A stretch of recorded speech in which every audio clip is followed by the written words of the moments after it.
नमस्कार, मैं हूं दीपाली राणा और सबसे पहले तो हमारे सभी व्यूअर्स को गणेश उत्सव की बहुत बहुत बधाई।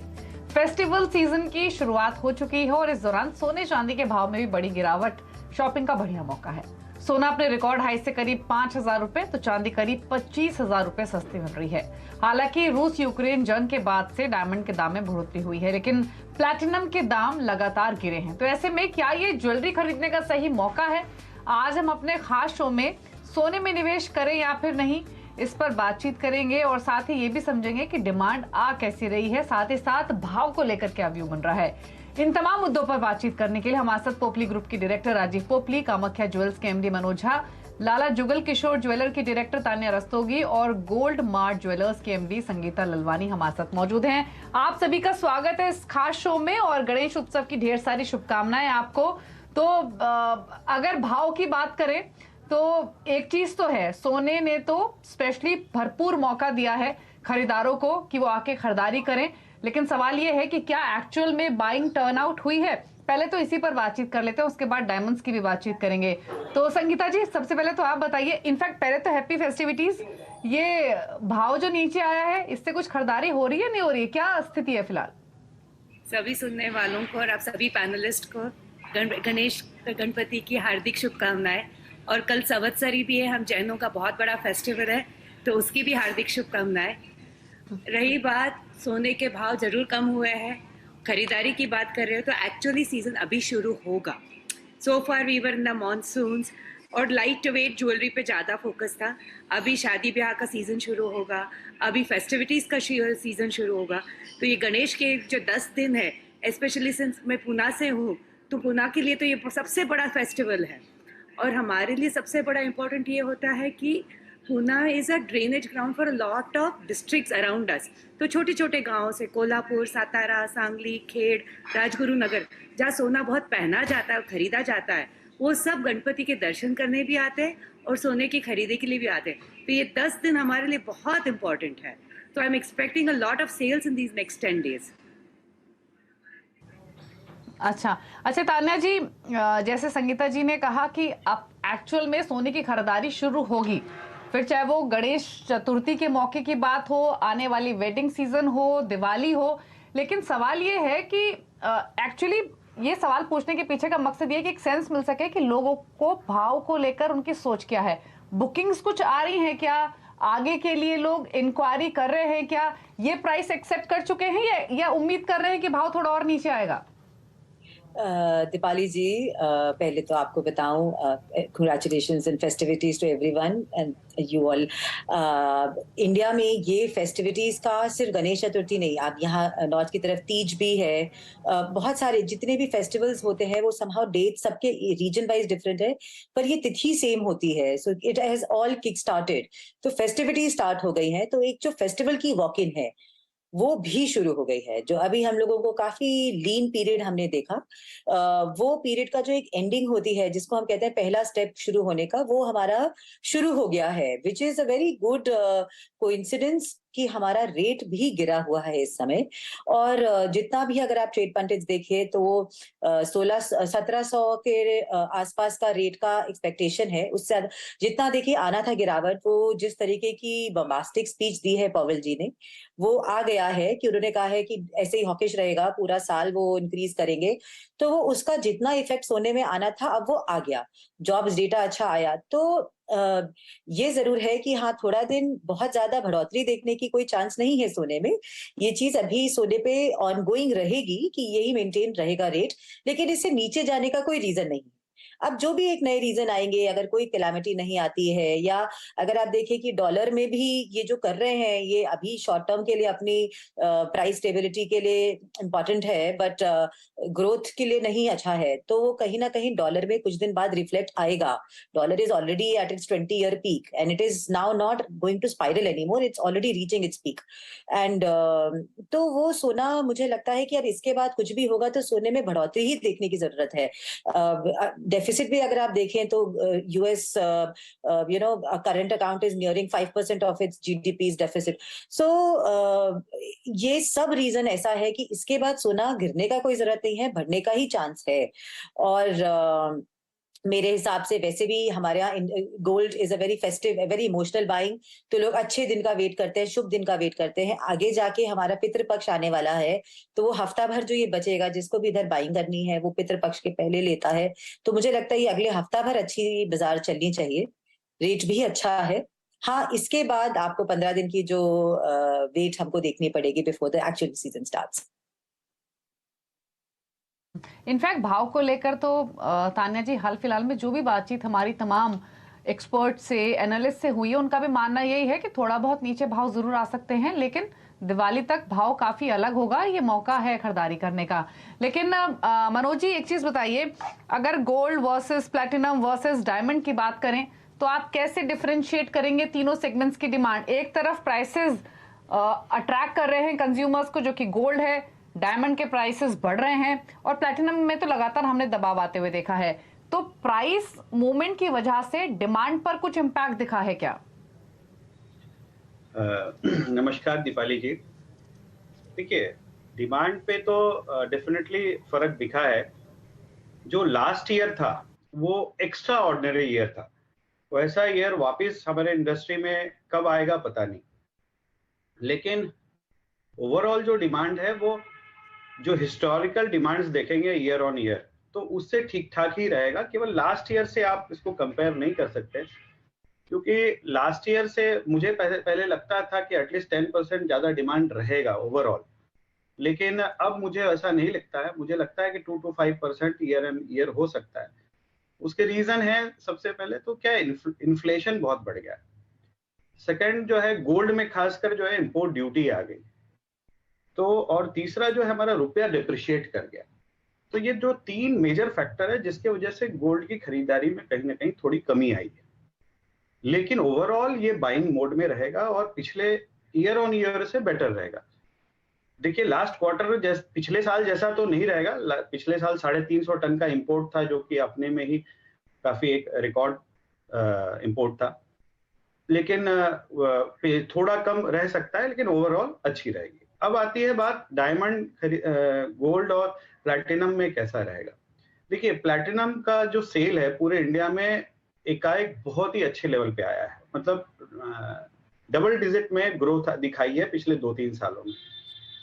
डायमंड का सेल जो है वो भी काफी बढ़ा है और उसने गोल्ड का शेयर कहीं ना कहीं लिया। एक जमाने में डायमंड का जो किसी भी ज्वेलर के यहाँ सेल होता था वो जनरली 7-8% का सेल होता था, लेकिन आज वो कहीं ना कहीं बढ़ के 15 to 20% तक चला गया।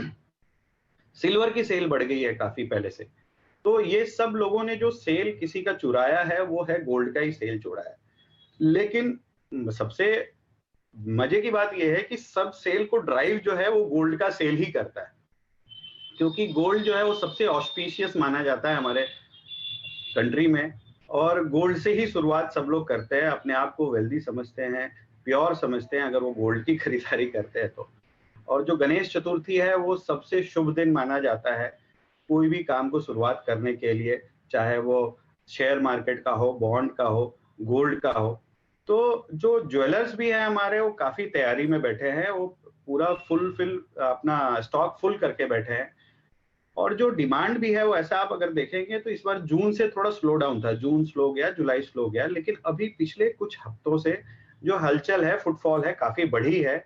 और मजे की बात यह है कि जो दिवाली के सीजन का सेल है उसके लोग तो फुटफॉल बढ़े ही हैं, साथ में जिनकी नवंबर दिसंबर में शादियां हैं वो लोग भी इंक्वायरी के लिए आना शुरू कर दिए हैं। और कुछ लोग तो इंक्वायरी जो है वो प्रॉपर सेल में भी कन्वर्ट होने शुरू हो गए।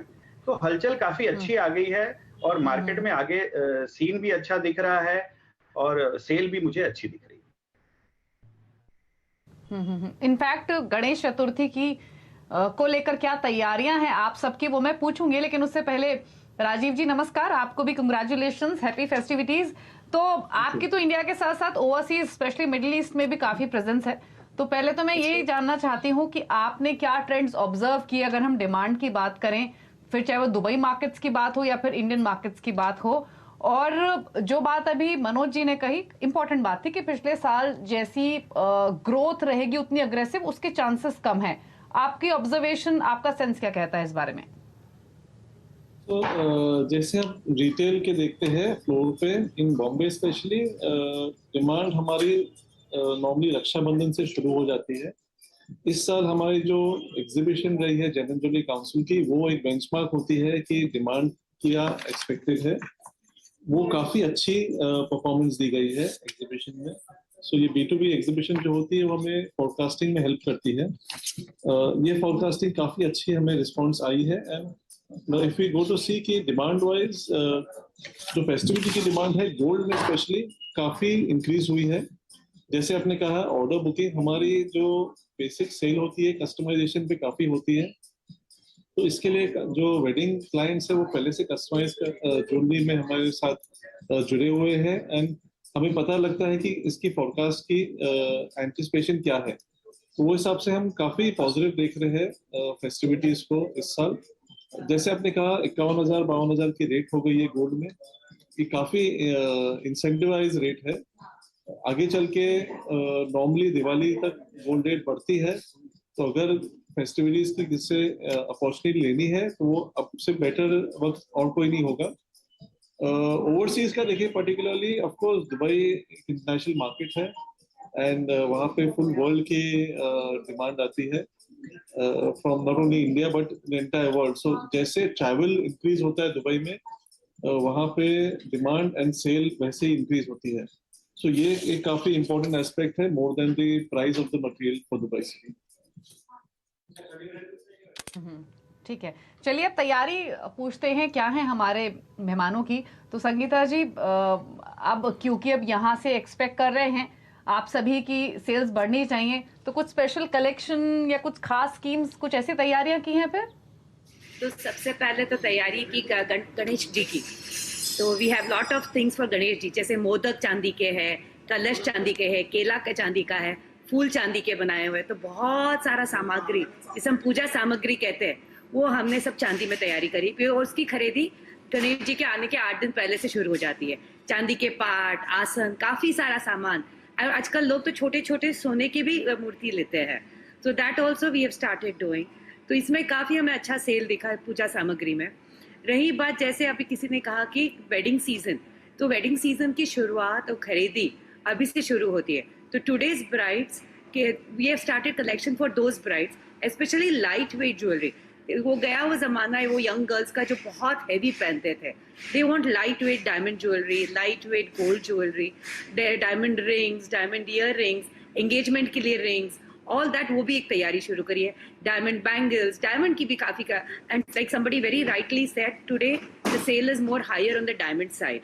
तो डायमंड का काफी कुछ सेल होता है, तो डायमंड पे बहुत फोकस है। At the same time gold jewellery, of course it is every girl, every father, every husband, every girl wants to buy एक गोल्ड ज्वेलरी अपने शादी में।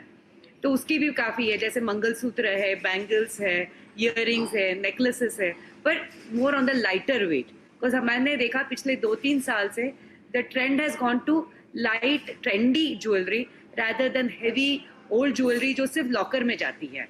तो today's girls are more practical, very sensible. They say कि हम 4 चीज़ें और पहन लेंगे एक चीज़ बड़ी पहनने से। So that is the jewelry and that is the trend that we have. तो we have started keeping उसकी काफ़ी तैयारी करी हमने कि वेडिंग सीजन के लिए क्या चलेगा। फिर सामने आएगा 15 दिन बाद नवरात्रि शुरू होगा, तो नवरात्रि के हिसाब से तैयारी शुरू करिए कि हर एक जन नवरात्रि में कुछ ना कुछ तो खरीदी करता है। तो बनाने में, मैन्युफैक्चरिंग में भी टाइम लगता है, तो उसकी तैयारी शुरू करी। Diwali, wedding season and of course Ganpati ji की। तो गणेश जी की तो सबसे बड़ी तैयारी होती है गणेश जी का खुद का, उनकी ज्वेलरी। अभी सोने में मूर्ति बनती है, चांदी में बनती है, उनके सब कुछ उसके हिसाब से तैयारी शुरू करी। ठीक है, तो लाइट वेट ज्वेलरी पर ज्यादा फोकस है यंगस्टर्स का, वहां ज्यादा इंटरेस्ट दिखा है यंग गर्ल्स का। रुक रहे हैं एक ब्रेक के लिए और ब्रेक के उस पार जब लौटेंगे तो बाकी एक्सपर्ट से भी उनकी तैयारियां पूछेंगे और साथ ही ये भी समझने की कोशिश करेंगे कि पुरानी ज्वेलरी के बदले नई ज्वेलरी लोग ज्यादा खरीद रहे हैं या फिर फ्रेश बाइंग भी हो रही है, उस तरीके के भी इंडिकेशंस हैं। समझेंगे हमारे बाकी मेहमानों से एक ब्रेक के बाद। आप देख रहे हैं CNBC आवाज स्पेशल सोने में निवेश करे श्री गणेश। 4 मेहमान हमारे साथ मौजूद हैं। संगीता ललवानी है, तानिया रस्तोगी हैं, मनोज झा है और राजीव पोपली मौजूद हैं। एक बार फिर से आप सभी का स्वागत है। और तानिया जी, एक चीज मैं आपसे पूछना चाहूंगी। इनफैक्ट जब मैं कभी ज्वेलरी लेने जाती हूँ तो एक चीज मुझे बहुत खलती है, वो है मेकिंग चार्जेस। ये एक ऐसी चीज है जिसे आप अवॉइड भी नहीं कर सकते, आपको देनी भी है, लेकिन आपकी 15-20% कॉस्ट बढ़ जाती है। तो मैं तो ये विश करती हूँ कि मेकिंग चार्जेस मिनिमम होने चाहिए, बट यूजुअली जब फेस्टिव सीजन आता है या कोई ओकेजन होता है तो आमतौर पे कुछ ज्वेलर्स मेकिंग चार्जेस कम कर देते हैं, इस तरीके कुछ और आकर्षक ऑफर्स लेकर आते हैं, इजी ईएमआई पेमेंट्स हो, कुछ क्रेडिट कार्ड्स पर ऑफ हो। तो इस तरह की कोई स्कीम लाला जुगल किशोर ज्वेलर्स लेकर आए हैं क्या? चीज जितनी उसमें जो कारीगरी होती है उसके हिसाब से उसकी प्राइसिंग होती है। जैसे कोई डीप नक्शी का होगा उसकी मेकिंग चार्ज ज्यादा होगी। It is basically simple labour. कोई चीज सिंपल राजकोट की ज्वेलरी जैसे आपका गोल्ड हुआ उसका चार्जेस आपका कम होगा। तो कोई एक सेट क्राइटेरिया नहीं है कि सारा गोल्ड ज्वेलरी एक रेट का और सारा डायमंड एक ज्वेलरी का, ऐसा नहीं है। अलग अलग उसके काम पर होता है। ऑल्सो हम लोग जैसे लाला जुगल किशोर आपने जब पूछा था कलेक्शन के लिए, so what we do is कि अगर आप देखें तो मैक्सिमम ज्वेलरी हम लोग बोलते हैं, पर जो लेडीज हैं मैक्सिमम नंबर ऑफ ज्वेलरी जो आज खरीदी जाती है वो एक होता है रिंग्स और एक होता है डैंगलर्स। आजकल लेडीज को डैंगलर्स का यंगर जो 25 से लेके 35-40 तक का जो डेमोग्राफिक है, इनफैक्ट अब तो मैं कहूंगी कि 50 तक पकड़ लीजिए, वो इयरिंग्स ही बड़ी बड़ी इयरिंग्स पहनना चाहते हैं than anything else. So we do a festival every year of about a week where we produce and develop and show only the danglers and the rings. सिर्फ हम यही दो चीजें दिखाते हैं कार्निफूल के नाम से, and we take it to the different cities that we are at nearby. So that is like a massive collection of about 300 to 350 pairs. So that is something which Lala Jugal Kishore does for especially for its women. And making पे definitely इस time पर बहुत ही अच्छी deals दे रहे होते हैं, offer करते हैं हम लोग। 25% तक अलग अलग ज्वेलरी फॉर्म पे अलग अलग डिस्काउंट है। 25% तक डिस्काउंट है ऑन ज्वेलरी मेकिंग। बट एक मेकिंग से मैं ये आपके माध्यम से कहना चाहूंगी दीपाली जी कि we should not be very of making. आप वो साड़ी लेते हैं और कपड़ा लेते हैं उसका तो आपको कुछ वैल्यू नहीं मिलता, आप उस पर पैसा देते हैं ना, तो ये भी जो ज्वेलरी है वो इतना बड़ा हैंडीक्राफ्ट है, it's a good piece of work. So people have put in a lot of effort and मेहनत लग के आपके पास कितना हैंड्स बदल के आपके पास आता है, तो इसको प्लीज रिस्पेक्ट करें। and that making amount that you're doing is an investment on your own self, not on that jewelry. So बिल्कुल I would like to tell the women ये तो बिल्कुल सच्चाई है तान्या जी। मेकिंग चार्जेस कोई देना भले ही ना चाहे लेकिन देता हर कोई है, और मेकिंग चार्जेस की वजह से उनके ज्वेलरी खरीदने का डिसीजन नहीं चेंज होता है, ये भी एक फैक्ट है। लेकिन मनोज जी क्विकली एक चीज मैं आपसे जानना चाहूंगी जो मैंने ब्रेक में जाते हुए जिक्र किया, old versus new jewellery, old jewellery के बदले नई ज्वेलरी खरीदारी, और दूसरी तरफ जैसे कि तान्या ने मेंशन किया कि बैंगल्स हुए, बैंगल्स नहीं रिंग्स हुई या फिर जो डैंगलर्स हुए उनकी बाइंग ज्यादा हुई है। संगीता जी ने बताया लाइट वेट ज्वेलरी पर ज्यादा फोकस है। आपने किस तरीके के ट्रेंड्स देखे? देखिए दीपाली जी, पहले तो ओल्ड गोल्ड के पॉइंट पे आते हैं। ओल्ड गोल्ड की जो रिटर्न है, मतलब उसके सामने रिटर्न दे के लोग ज्वेलरी खरीद रहे हैं, उसका परसेंटेज काफी बढ़ गया है। ऑलमोस्ट आप बोल सकते हैं 50% के आसपास बढ़ गया है। पहले जिस शॉप में करीब अगर वीक का ओल्ड गोल्ड 1 किलो वापस आता था, तो आज के दिन में समझिए वो 4 दिन में वापस आता है। तो ओल्ड गोल्ड का श्रेय काफी बढ़ गया है। उसका रीजन यही गोल्ड रेट है, इन्फ्लेशन है, और मुझे लगता है कहीं ना कहीं जो है लोगों को नया खरीदने का, नया चीज लेने की जो चाहत है, गोल्ड के प्रति जो प्यार है, वो बरकरार रखना है इस महंगाई के जमाने में भी। तो इसके लिए ओल्ड गोल्ड का आना डेफिनेटली संभव था ही। दूसरी बात जो है, अब कलेक्शन की बात है। देखिए लास्ट ईयर चूंकि बहुत ही बम्पर ईयर था, और कई सालों के बाद लास्ट ईयर ऐसा देखा गया था कि हेवी ज्वेलरियां बहुत बिक रही थी, जिसको हैवी वेट ज्वेलरी बोल रहे हैं। ऐसा 2-3 साल के बाद मौका आया था। तो उसको नजर में रखते हुए इस बार ज्वेलर्स ने कुछ तैयारी उसकी भी की है कि हेवी ज्वेलरी भी खरीदी है, मतलब अपने स्टॉक में रखा है। लेकिन अभी जो राइट नाउ जो ट्रेंड चल रहा है वो मीडियम वेट और लाइट वेट का ही चल रहा है, और उसके ग्राहक आ गए हैं, फुटफॉल भी काफी है, और उम्मीद है कि हेवी ज्वेलरी भी इस बार भी थोड़ी बहुत बिकेंगी जरूर। जहां तक ट्रेंड का बात है, गणेश चतुर्थी में इस बार देखिए जैसे कि बांसुरी भी जो diamond with gold with Ruby, इस तरह की चीजें बहुत बिकी हैं। जो नॉर्मल ट्रेंड है उसमें पूरे इंडिया में हाईएस्ट जो बिकता है वो रिंग ही बिकता है, रिंग से ज्यादा कुछ भी नहीं बिकता है। लेकिन सरप्राइजिंगली पिछले 2 साल से ये देखा जा रहा है कि लाइट वेट नेकलेसेस का ट्रेंड बहुत बढ़ गया है। तो लोग अब पेंडेंट सेट के बदले ना प्रेफर करते हैं लाइट वेट नेकलेस सेट मिल जाए। तो इस तरह की ज्वेलरी का ट्रेंड काफी बढ़ गया। ओके, काफी सारे आकर्षक ऑफर्स इस बार फेस्टिव सीजन में आपको तमाम ज्वेलर्स की ओर से मिलेंगे, तो जाइए शॉपिंग कीजिए। और डेफिनेटली जो सोने का भाव है वो भी कम है और यहाँ से थोड़ा और नीचे आ सकता है, इसकी प्रोबेबिलिटी भी है, तो देर मत कीजिए और इस बार फेस्टिव सीजन में कीजिए सोने की शुभ खरीदारी। अभी शो को समेटने का वक्त है। शुक्रिया आप सभी का शो में आने के लिए और अपने अपने व्यूज देने के लिए, किस तरीके के डिमांड ट्रेंड्स और प्राइसेस दिख रहे हैं। इसी के साथ इस स्पेशल शो में इतना ही। नमस्कार।